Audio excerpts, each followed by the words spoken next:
As more things get automated, as technology does take on more roles and more tasks and things like that, the shift will be towards people. The shift will be towards social and community initiatives. It will be towards people-focused roles and people-focused work, and we'll be able to actually improve the experiences of people and spend more time focusing on that when a lot of the grunt work, the menial tasks are being done by technology. There are opportunities for our work and careers everywhere, if you know where to look. That's easier said than done, especially in our fast-paced and constantly changing world. Mary Ann Faremouth is talking to experts, employers, and job seekers to bring you insight and understanding about what's possible. This is Career Can Do, where we're navigating the new work world.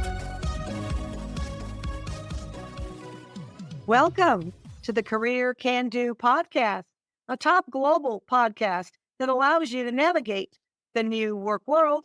Today, we have a guest all the way from the land down under, Australia. Lata Hamilton is the founder and CEO of Passion Pioneers and the creator of leading successful change programs. Lata has worked with some of Australia's biggest companies and developed her own style of inspiring change leadership. She believes it doesn't matter where you started, it's where you are going and the lives you change along the way that counts. I love that. So with that incredibly long introduction, and without further ado, help me welcome Lata Hamilton. Lata, say hello to everybody. Hi, everyone. Hey, Mary Ann. It's great to be here. It's great to have you. You know, Australia is on my bucket list.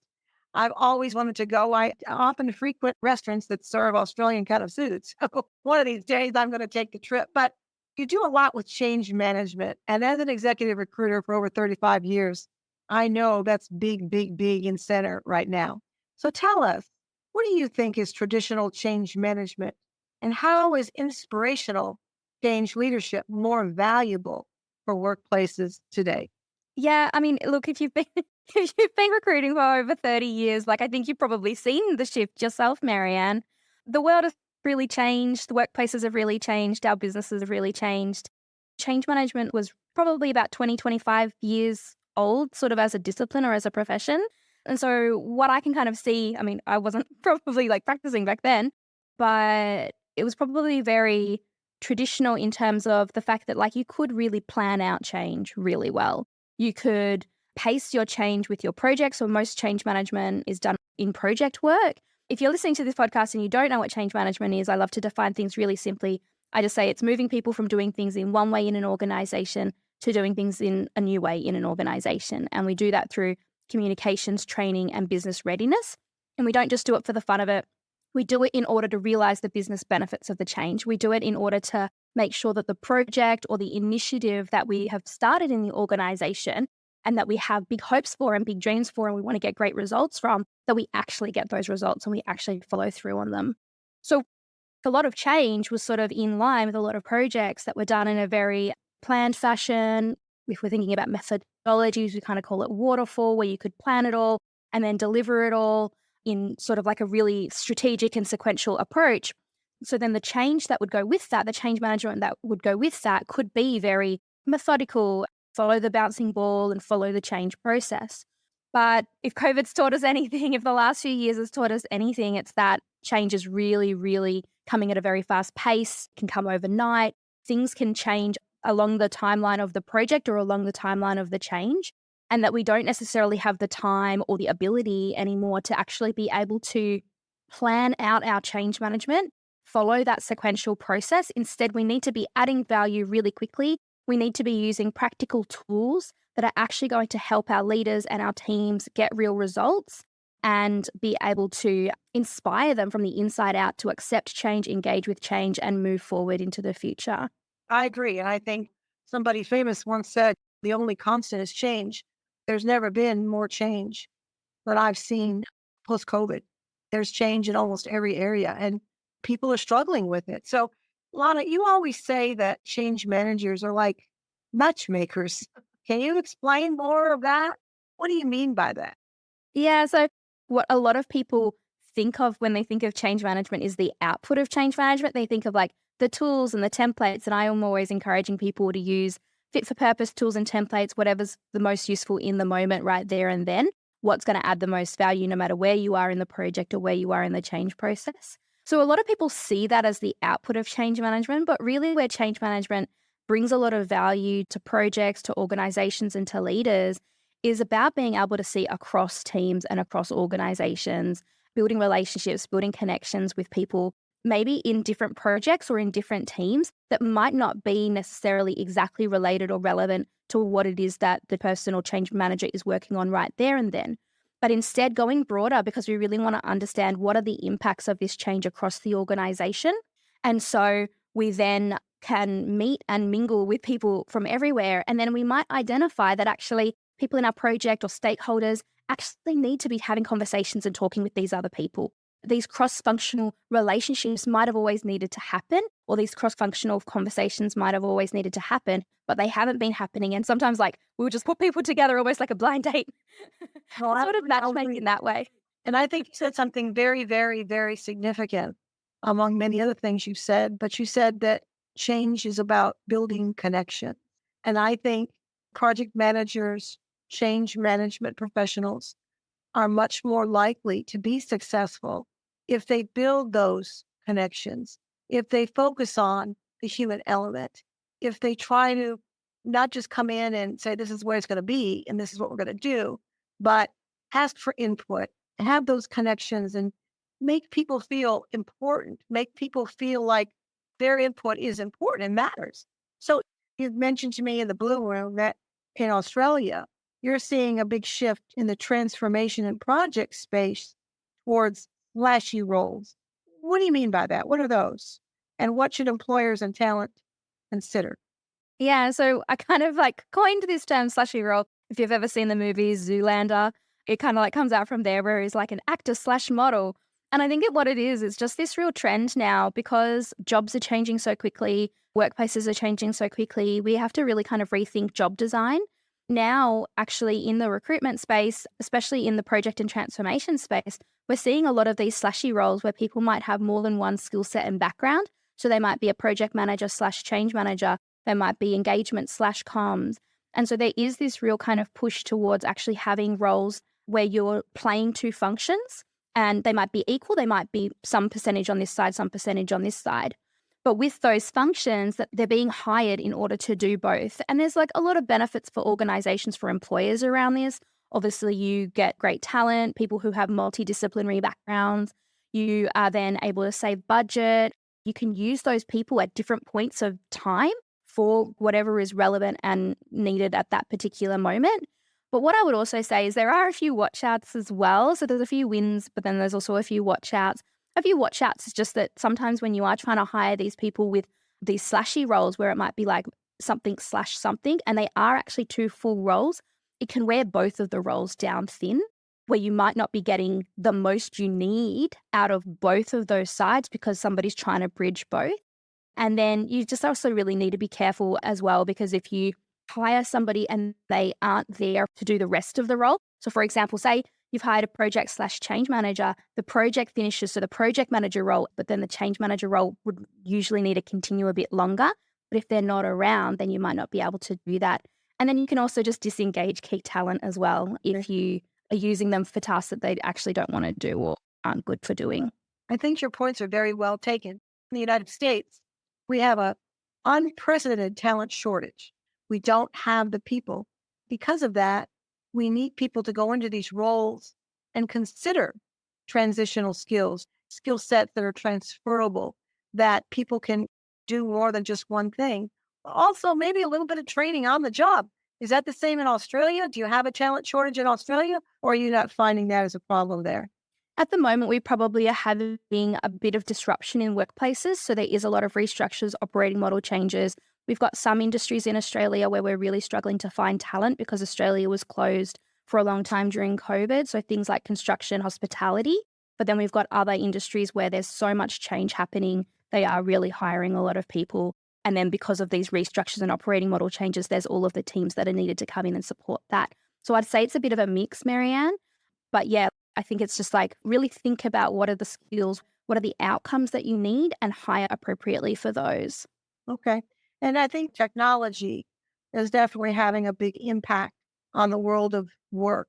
Do you think, in your opinion, in your global area, that the human element is still relevant? Absolutely. I think as a change manager, that's what we do. We focus on the people. So while everybody else in the project is often very, very busy with the technology or very, very busy with whatever the solution is, change can be used for anything, can be used for a new technology or a new process or a new team structure, anything that happens in an organization. You can use change management. But really, change management is all about the people. And I think that there's this idea that if you bring in a new technology, people will just adopt it instantly, that they will just accept it, they will just start using it, they will just love it because it's so shiny and it's so good. And you've been sold to that it's got all of these benefits, but people need to be taken on the journey and that the people can actually be the ones that make or break the change. They Oh, I can be think the so. ones that make or break the project. Oh, I think so. I just had a candidate the other day, didn't have every single thing that the client wanted. The candidate was lacking a few skills. But because of that candidate utilizing that human element personality aspect of going in and saying to that client, "Oh, I don't have everything on this job description, but let me tell you what I do have. I have the desire and passion and dedication to learn what I don't know on my own. I'm going to take it upon myself to learn this other area here that's important to you that I don't have experience in, but I have 75% of what you're looking for. So if I go on my own and learn this other, I certainly hope you will consider me." And they called me back and said, "You know what? We're going to hire that person because you sent me somebody else that had everything, but they didn't have the attitude. They didn't have the caring, the dedication, the wanting to please, the wanting to serve our client. And that's what's important." Absolutely. And what I'd say is as more things get automated, as technology does take on more roles and more tasks and things like that, the shift will be towards people. The shift will be towards social and community initiatives. It will be towards people focused roles and people focused work. And we'll be able to actually improve the experiences of people and spend more time focusing on that when a lot of the grunt work, the menial tasks are being done by technology. All right. And something else I want to talk to you about, and I think this aspect that I'm about to talk to you about is helping me keep L'Oreal in business because it's giving me more gray hairs. And that is remote as opposed to in the office. Do you think you can lead change remotely, or is it better to be in the office? I think it's a very, very topical question right now. Look, it's a lot easier to lead change in the office. It is easier to lead it when you have those face to face moments, especially in the moment, because when things are changing, it isn't your normal way of operating. When things are stable, when you've got just normal business as usual operations, having a virtual team, having a remote team is a lot easier. And you can use that time to set up the rhythms and set up the culture for when things are going to change, which will probably be very soon, potentially tomorrow. Change will come knocking on your door. But it is a lot easier. Humans are people. We love that social connection. And because there's so much happening during change, you can build a lot of trust, build a lot of relationships. You don't have to be in the office 100% of the time. A hybrid can absolutely work. But finding those key moments, bringing in those key moments when people can come together, when they can have that connection. And if you are 100% virtual, I love to say creating connected experiences. So find ways to help people build those one-to-one connections or those social connections during the virtual experience and find ways to make it immersive, find ways to bring in sight, sound, taste, touch as part of your virtual experience because that is what we need in order to be able to transform our minds and our hearts to be able to accept and embed change. I agree with that. In the United States, it's just a constant battle. Candidates want to work remote, and customers and clients are saying, companies are saying, no, we want them in the office. And I think the solution might be hybrid, or maybe they have Fridays off, or they work a 4-day work week and have every other Friday off, or maybe have a Mondays and Fridays off, or something they work at home from home. But I do think that sense of connection, that human element is even more important now. It does facilitate change management in a more positive way. I'm not a change management leader. You are, of course. But I think at the end of the day, people that hire people that care about others, that want to make a contribution, that really want to come in and work in a way that's going to affect that bottom line, going to help them expand their platform, that's almost sometimes more important than having exact experience. Now, I'm not saying you're going to put a social worker in an accountant job. No, that's not what I'm saying. What I'm saying is that the skill set is important, but also the transitional skills and the human element and the attitude is probably just as important these days. Absolutely. And I think I am hearing a lot of feedback from people in my communities and things like that where they are feeling disconnected. They're not feeling that fulfillment. They're feeling really isolated actually at home. And so that hybrid approach where, yeah, you have some time working remotely where you might do more like focused work. And then you also have times where you actively come together, where you actively go into the office or you actively meet with people in order to have that human connection. Like that is actually something that we need in our soul. It's something that we need as humans to be able to connect with other people. And so much of that comes through our body language. So much of that comes through the energy that is conveyed when you are meeting face to face rather than meeting through a screen. So I think it is hard. I think there is a balance to be made. And I think there probably needs to be a little bit of leeway, both on the side of hiring managers and employers and recruiters, as well as on the side of talent, and negotiate and meet in the middle is probably what I would recommend. Well, it sounds like the ways things are happening in Australia are not that different than the way they're happening in the US. We touched upon this before. What do you think the best way is to learn fit for purpose practical skills for the future of work? If I kind of was reflecting back over like the last couple of decades, there was a real push to kind of go and do like university degrees and certificates and postgraduate work and college degrees and things, which I absolutely still agree with. Like, I think having that foundation of tertiary education, of higher education is absolutely a great way to start your career. But nowadays, it's like the pace of change is so fast. There's so much happening in workplaces. There's so many initiatives and so many projects and so much that needs to happen. What organizations are looking for is somebody who can come in and deliver results really quickly, who can add value really quickly, who can use their skills in various ways and pick and choose from all of the approaches, tools, and techniques that they have to add value in the moment and do what's right and relevant at that time. So sometimes it might be that you actually do more of a short course. It might be that you actually do something that is maybe like 6 to 12 weeks where you can literally learn practical skills that you like. I've got students and they learn something in my course. Then the next day they like, I just applied it the next day. That I think is so powerful. So rather than spending years potentially trying to get a graduate certificate or something like that, it's like, what can you do to make yourself more employable now by building those practical, relevant, real world industry skills as fast as you can so that you can start applying them, getting confident with them, and adding value as quickly as possible, because that's what's going to shine. That's what's going to get you the next role. Well, I'm so glad you brought that up because just the other day, I had a guy that had every single thing the client wanted. Every single box was checked, but he did not have a 4-year degree and he was eliminated.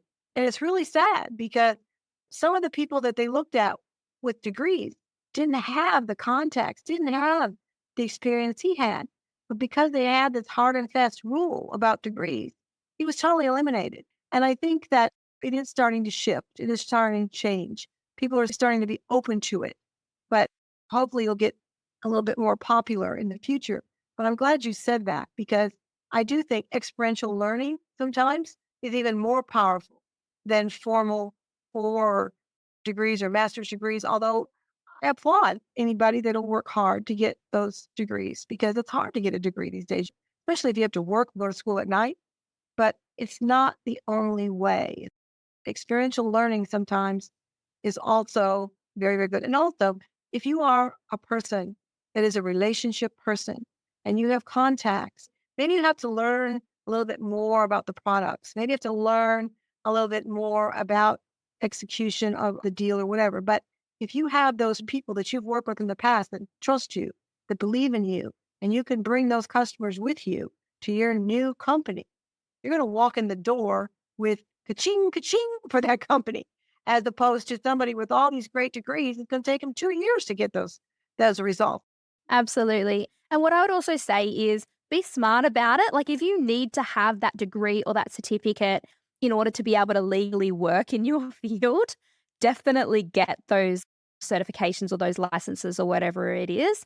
And then if you want to do the theory, the models, the concepts, the research, that's where college is really great. Like, if you've got that foundation already, like, you can go and do that.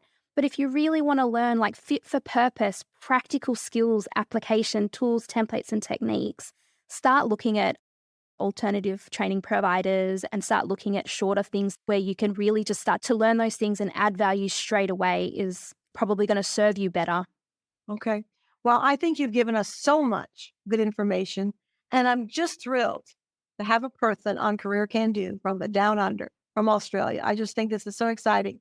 And Lata, you just sparkle with charisma, and you seem to really care about what you do and care about people. So I always like to leave our listeners with two salient points that they can take with them that's going to really help them move forward in the new work world. If I had to ask you, being a pro in the global market segment, what do you think are two salient points you could offer our listeners? At the moment, where the world is going is there is still a lot of disruption. There is still a lot happening, but you can absolutely future-proof yourself and future-proof your career. And I think that the path to do that is really through confidence. So just building up your own confidence and building up your own internal sense of self-worth and what you can bring to the table, who you are, what you value, what you can bring to the table and what you want. And then what I would also say is that in terms of like really kind of thinking about where you want to go and what you want to do, it's that change is inevitable. Embrace it, lead it, be the person who wants to lead change, be the person who's willing to accept it and be at the forefront because people will follow you and you can absolutely be a leader in your own right. Okay, well, I think those are two great points. And if my listeners want to get a hold of you, now I'll have all this information also on my website, faremouth.com. But if they want to call you or connect with you directly, how do they do that? Yeah, so you can absolutely reach out to me via my website, so latahamilton.com. I've actually got a free creative launch ideas guide. So if you go to latahamilton.com/launch, you can download that for free. It's got 53 ways to creatively bring your change or transformation to life. And you can always come follow me, find me on LinkedIn. I'm under Lata Hamilton, and I would love to connect with you there. Well, I think you're amazing. And I'm so thrilled to have you on the show. You know, what I've gotten from this anyway is no matter where we are, where we live, people are people. And we all need to have that human element, to have that sense of connectivity, to really care about what we're doing in others to get positive results. So this is Career Can Do. My name is Mary Ann Faremouth. We so appreciate you listening to our episode. We'll see y'all next time. Thank you. Bye-bye. We thank you for tuning in to our Career Can Do podcast. We make no guarantees on results for your particular quest, but we hope you enjoy the information presented. The views and opinions expressed in this program are solely that of the guest or speaker and do not necessarily reflect the views or positions of Mary Ann Faremouth and Faremouth and Company. Thank you.